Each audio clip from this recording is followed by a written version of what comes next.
Well, joining me now is the author Grace Blakely and best-selling author of The War on the West, Douglas Murray, over in the States. All right, Grace, look, as I've said repeatedly from the start of this, I have a lot of sympathy and agreement with the cause of Just Stop Oil. I think climate change is real. I think there are real problems facing this planet that we need to deal with, and so on. But these protests, the way they're going about them, they are not bringing people with them. They are alienating the very people they should be trying to persuade. I don't get it. The more they do it, the more they're infuriating the public. I don't see anyone saying, great, they've ruined my day, I must come and join them. They've already achieved their aim, which is to get us to talk about it. You know, half the time that I come on shows, the lead item is something to do with the culture wars. It's, you know, something about trans rights or some bathroom issue or whatever. And we've just had the hottest week recorded in history. We've seen temperatures in Europe rise to heights that we've never seen in history.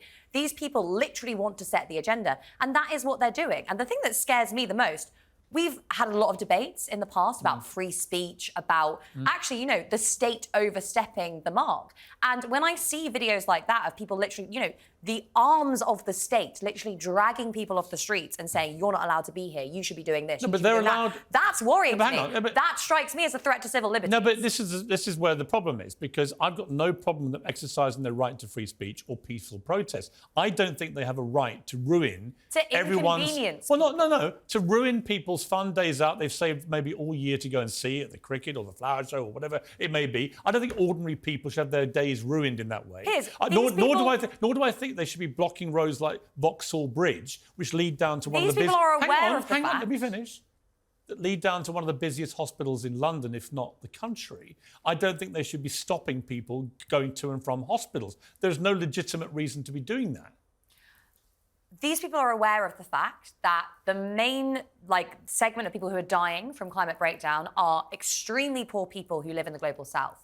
Places like the north of India, Pakistan, that area of the world where you've seen temperatures get up to temperatures that scientists say it is not possible for human habitation. So why aren't they protesting over there? Well, because they live here, and we are the countries that have historically emitted the most carbon dioxide. It is the countries that are in the global south where poor people are dying. Why do we never see them in China, the biggest polluters in the world? We have the power in this country, in Europe, in America, in the most powerful countries in the world, in the richest countries in the world, to change things. China has actually done a lot already. 98% of the world's electric buses China is by far the biggest polluter in the world, and you never see Greta Thunberg or any Just Stop Oil protesters in China. How did we get rich? And you know why? Because in China they get a very different treatment. How did we get rich? It was from emitting carbon dioxide. Let me go to Douglas. Douglas, I don't know about you. I just find them unbelievably irritating.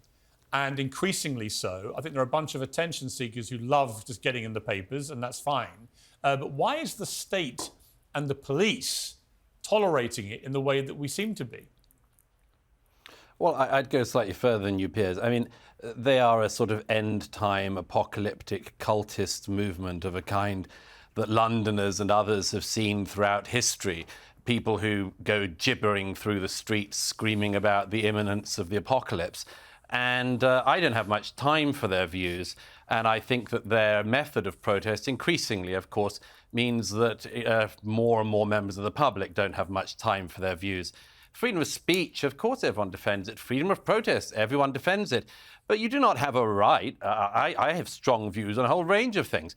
I don't have the right to go and sit in the middle of the M24 and tell everyone else to go, you know, hang whilst I decide to tell them how they should go about their day or ruin their day. I'd be hauled off the motorway in a moment, and quite rightly so.